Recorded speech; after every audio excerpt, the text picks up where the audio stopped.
यह कहानी अमीरी के घमंड और उसके नशे पर आधारित है। कहानी का नायक एक साधारण परिवार का लड़का होता है। उसका एक अमीर मित्र उसे अपने घर ले जाता है। वहाँ उसे नौकर चाकर, ऐशो आराम और विशेष सम्मान मिलता है। धीरे धीरे वह खुद को भी बड़ा आदमी समझने लगता है और उसके व्यवहार में घमंड आ जाता है। जब वह अपने गांव वापस आता है तो सामान्य जीवन में लौटता है। तब उसे एहसास होता है कि यह सब केवल अमीरी का नशा था। वह समझ जाता है कि धन का घमंड इंसान को वास्तविकता से दूर कर देता है और व्यक्ति अपने असली स्वरूप को भूल जाता है। नमस्कार दोस्तों, आज अपन सुनेंगे मुंशी प्रेमचंद जी की प्रसिद्ध कहानी नशा। ईश्वरी एक बड़े जमींदार का लड़का था और मैं एक गरीब क्लर्क, जिसके पास मेहनत मजदूरी के सिवा और कोई जायदाद न थी। हम दोनों में परस्पर बहसें होती रहती थी। मैं जमींदारी की बुराई करता था और उन्हें हिंसक पशु और खून चूसने वाले जोंक की वृक्षों की चोटी पर फूलने वाला बंजा कहता था। वह जमींदारों का पक्ष लेता था, पर स्वभावतः वह पहलू कुछ कमज़ोर होता था, क्योंकि उसके पास जमींदारों के अनुकूल कोई दलील न थी। वह कहता कि सभी मनुष्य बराबर नहीं होते, छोटे बड़े हमेशा होते रहते हैं और होते रहेंगे। लचर दलील थी। किसी मानवीय या नैतिक नियम से इस व्यवस्था का औचित्य सिद्ध करना बड़ा कठिन था।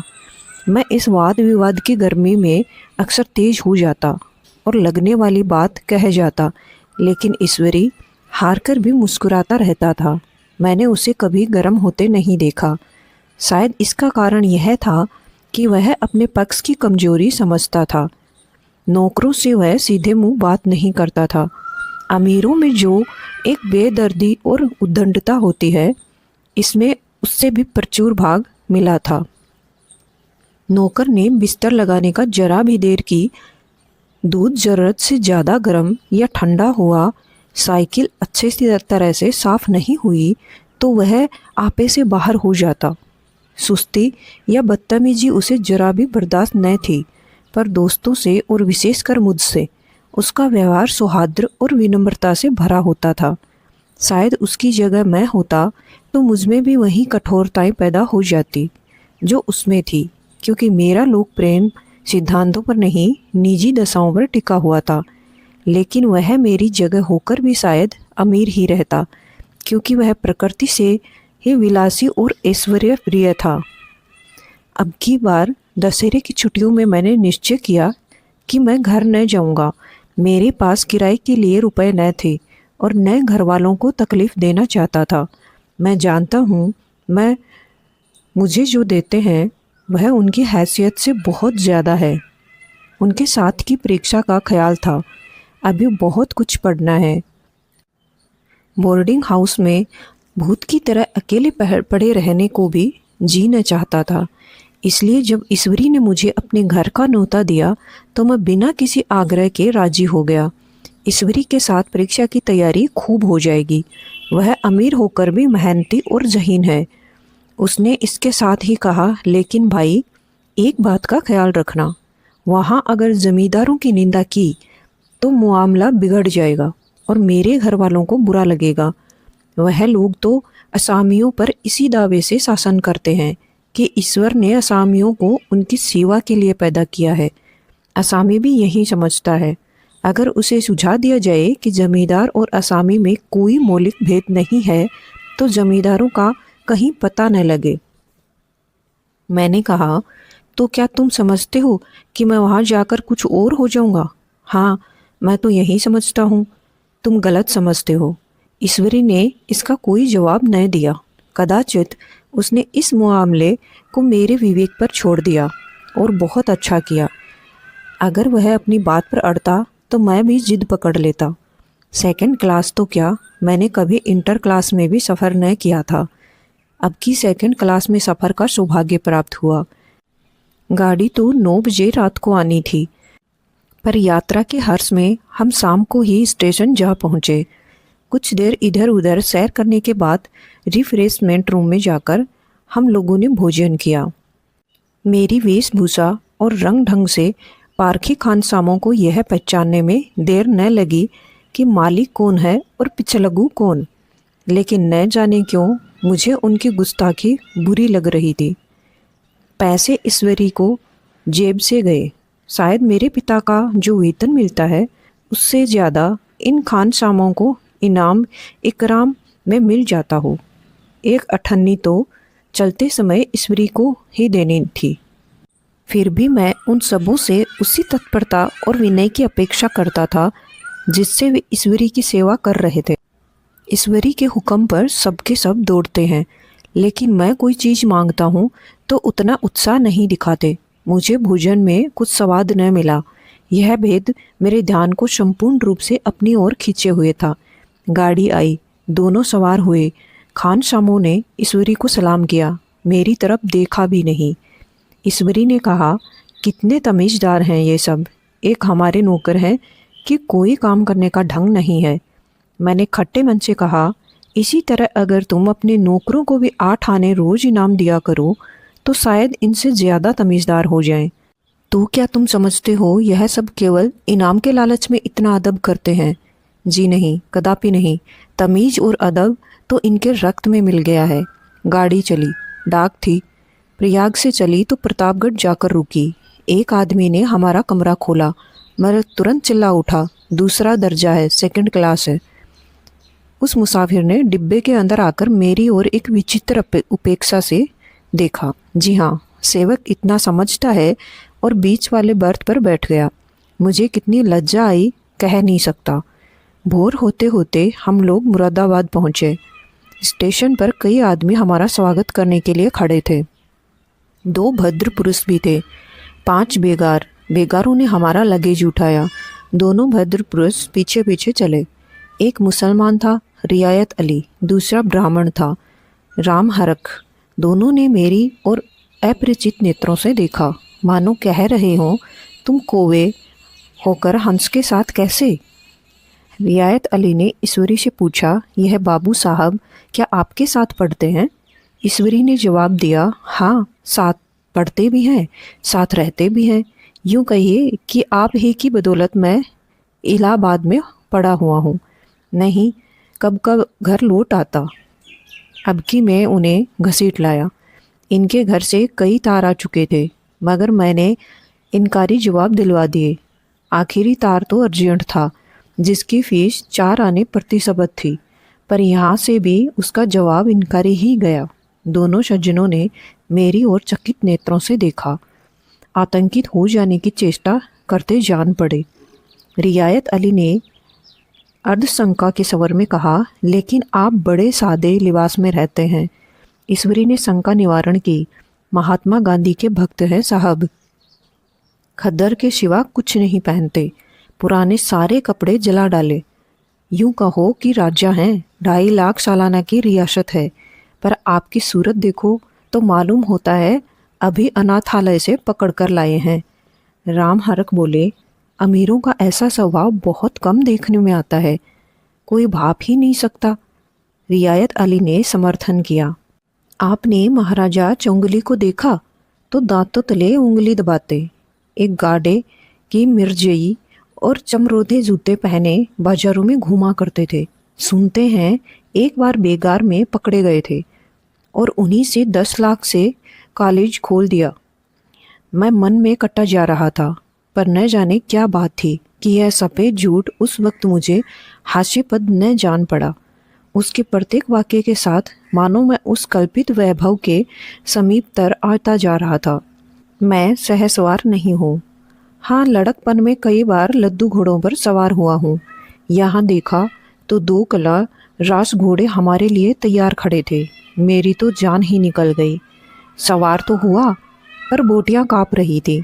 मैंने चेहरे पर सिकन न पड़ने दिया, घोड़े को ईश्वरी के पीछे डाल दिया। खैरियत यह हुई कि ईश्वरी ने घोड़े को तेज न किया, वरना शायद मैं हाथ पैर तुड़वा कर लौटता। संभव है ईश्वरी ने समझ लिया हो कि यह कितने पानी में है। ईश्वरी का घर क्या था, किला था। इमाम बाड़े का सा फाटक, द्वार पर पहरेदार टहलता हुआ, नौकरों का कोई हिसाब नहीं, एक हाथी बंधा हुआ। ईश्वरी ने अपने पिता, चाचा, ताऊ आदि सबसे मेरा परिचय करवाया और उसी अतिशयोक्ति के साथ ऐसी हवा बांधी कि कुछ न पूछिए। नौकर चाकर ही नहीं, घर के लोग भी मेरा सम्मान करने लगे। देहात के जमींदार लाखों का मुनाफा मगर पुलिस कांस्टेबल को अफसर समझने वाले कई महाशय तो मुझे हुजूर हुजूर कहने लगे। जब जरा एकांत हुआ तो मैंने ईश्वरी से कहा, तुम बड़े शैतान हो यार। ईश्वरी ने दृढ़ मुस्कान के साथ कहा, इन गधों के सामने यही चाल जरूरी थी, वरना सीधे मुंह बोलते भी नहीं।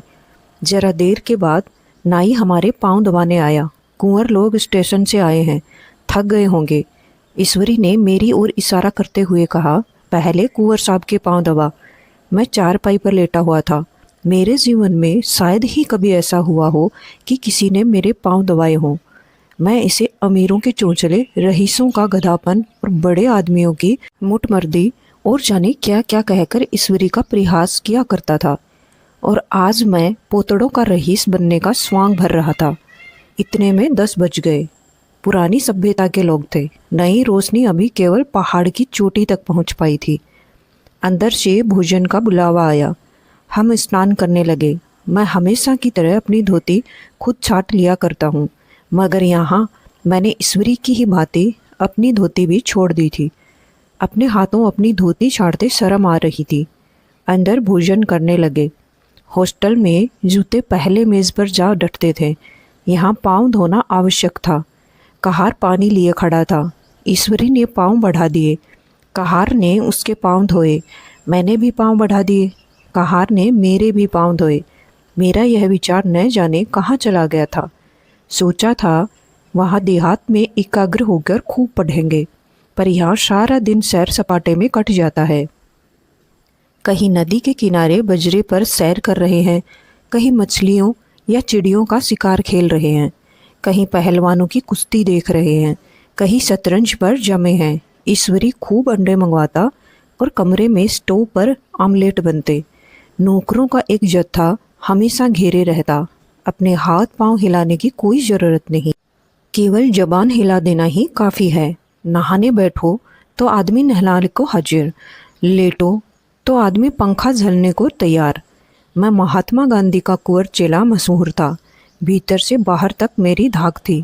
नाश्ते में जरा भी देर न हो पाए, कहीं कुंवर साहब नाराज न हो जाएं, बिछावन ठीक समय पर लग जाए। कुंवर साहब के सोने का समय आ गया। मैं ईश्वरी से भी ज़्यादा नाजुक दिमाग बन गया था, बनने पर मजबूर किया गया था। ईश्वरी अपने हाथ से बिस्तर बिछा ले, लेकिन कुंवर मेहमान अपने हाथों से कैसे अपना बिछावन बिछा सकते हैं? उनकी महानता में बट्टा लग जाएगा। एक दिन सचमुच यही बात हो गई। ईश्वरी घर में थे। शायद अपनी माता से कुछ बातचीत करने में देरी हो गई। यहाँ 10 बज गए।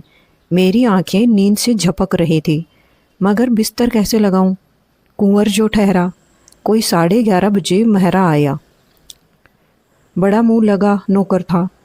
घर के धंधों में मेरा बिस्तर लगाने में उसे कोई सुध ही न रही। अब जो याद आई तो भागा हुआ आया। मैंने ऐसी डांट बताई कि उसने भी याद किया होगा। ईश्वरी मेरी डांट सुनकर बाहर निकल आया और बोला, तुमने बहुत अच्छा किया। यह सब हरामखोर इसी व्यवहार के योग्य हैं। इसी तरह ईश्वरी एक दिन एक जगह दावत में गया हुआ था। शाम हो गई, मगर लैंप मेज़ पर रखा हुआ था। दिया सिलाई भी थी। ईश्वरी ने खुद कभी लैंप नहीं जलाया था, फिर कुंवर साहब कैसे जलाएं? मैं झुंझला रहा था। समाचार पत्र आया रखा हुआ था, जी उधर लगा हुआ था, पर लैंप नदारद। देव योग से उसी वक्त मुंशी रियासत अली आ निकले। मैं उन्हीं पर उबल पड़ा। ऐसी फटकार बताई कि बेचारा उल्लू हो गया। तुम लोगों को इतनी भी फिक्र नहीं कि लैंप तो जलवा दो। मालूम नहीं ऐसे कामचोर आदमियों को यहाँ कैसे गुजारा हो जाता है। मेरे यहाँ घंटे भर निर्वाह न हो। रियासत अली ने कांपते हुए हाथों से लैंप जला दिया।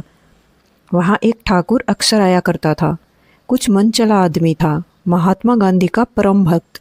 मुझे महात्मा गांधी का चेला समझकर मेरा बड़ा लिहाज करता था, पर मुझसे कुछ पूछते संकोच करता था।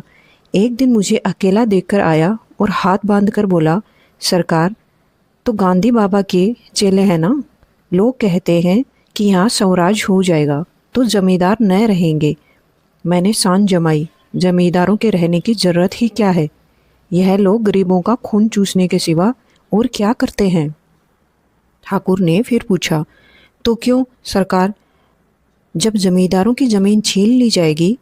मैंने कहा, बहुत से लोग तो खुशी से दे देंगे, जो लोग खुशी से न देंगे उनकी जमीन छीननी ही पड़ेगी। हम लोग तो तैयार बैठे हुए हैं, ज्यों ही स्वराज्य हुआ अपने इलाके असामियों के नाम हिब्बा कर देंगे। मैं कुर्सी पर पांव लटकाए बैठा था। ठाकुर मेरे पांव दबाने लगा, फिर बोला, आजकल जमींदार लोग बड़ा जुल्म करते हैं सरकार। हमें भी हुजूर अपने इलाके में थोड़ी सी ज़मीन दे दें तो चलकर वहीं अपनी सेवा में रहें। मैंने कहा, अभी तो मेरा कोई इख्तियार नहीं है भाई, लेकिन जो ही इख्तियार मिला मैं सबसे पहले तुम्हें बताऊंगा। तुम्हें मोटर ड्राइवरी सिखाकर अपना ड्राइवर बना लूँगा। सुना, उस दिन ठाकुर ने खूब भांग पी और अपनी स्त्री को खूब पीटा और गांव के महाजन से लड़ने पर तैयार हो गया। छुट्टी इस तरह तमाम हुई और हम फिर प्रयाग चले गए। गांव के बहुत से लोग हम लोगों को पहुंचाने आए। ठाकुर तो हमारे साथ स्टेशन तक आया। मैंने भी अपना पार्ट खूब सफाई से खेला और अपनी देवत्व की मोहर हर हृदय पर लगा दी। जी तो चाहता था हर एक नौकर को अच्छा इनाम दूं, लेकिन वह सामर्थ्य कहाँ थी। वापसी टिकट तो था ही, केवल गाड़ी में बैठना था, पर गाड़ी आई तो ठसाठस भरी हुई थी। दुर्गा पूजा की छुट्टियां भोकर सभी लोग लौट रहे थे। सेकंड क्लास में तिल रखने को जगह नहीं। इंटर क्लास की हालत तो उससे भी बदतर। यह आखिरी गाड़ी थी, किसी तरह रुक न सकते थे। बड़ी मुश्किल से तीसरे दर्जे में जगह मिली। हमारे ऐश्वर्य ने वहाँ अपना रंग जमा लिया, मगर मुझे उसमें बैठना बुरा लग रहा था। आए थे आराम से, लेटे लेटे जा रहे हैं सिकुड़े हुए। पहलू बदलने की भी जगह न थी। कई आदमी पढ़े लिखे भी थे। वे आपस में अंग्रेजी में राज्य की तारीफ करे जा रहे थे। एक महाशय बोले, ऐसा न्याय तो किसी राज्य में नहीं देखा। छोटे बड़े सब बराबर। राजा भी किसी पर अन्याय नहीं करते तो अदालत उनकी गर्दन दबा देती। दूसरे सज्जन ने समर्थन किया, अरे साहब, आप खुद बादशाह पर दाव कर सकते हैं। अदालत में बादशाह पर डिग्री हो जाती है। एक आदमी, उसकी पीठ पर बड़ा गट्ठर बंधा हुआ था, कलकत्ते जा रहा था। कहीं गठरी रखने की जगह न मिलती थी। पीठ पर बांधे हुए था। इससे बेचैन होकर बार बार द्वार पर खड़ा हो जाता। मैं द्वार के पास ही बैठा हुआ था। उसका बार बार आकर मेरे मुंह को अपनी गठरी से रगड़ा देना मुझे बुरा लग रहा था। एक तो हवा यूं ही कम थी, दूसरा उसे उस गवार का आकर मेरे मुंह पर खड़ा हो जाना मानो मेरा गला दबाना था। मैं कुछ देर तक जपत किए बैठा रहा। एकाएक मुझे क्रोध आया। मैंने उसे पकड़कर पीछे ठेल दिया और 2 तमाचे जोर से जड़ दिए। उसने आंखें निकालकर कहा, क्यों मारते हो बाबूजी? हमने भी किराया दिया है।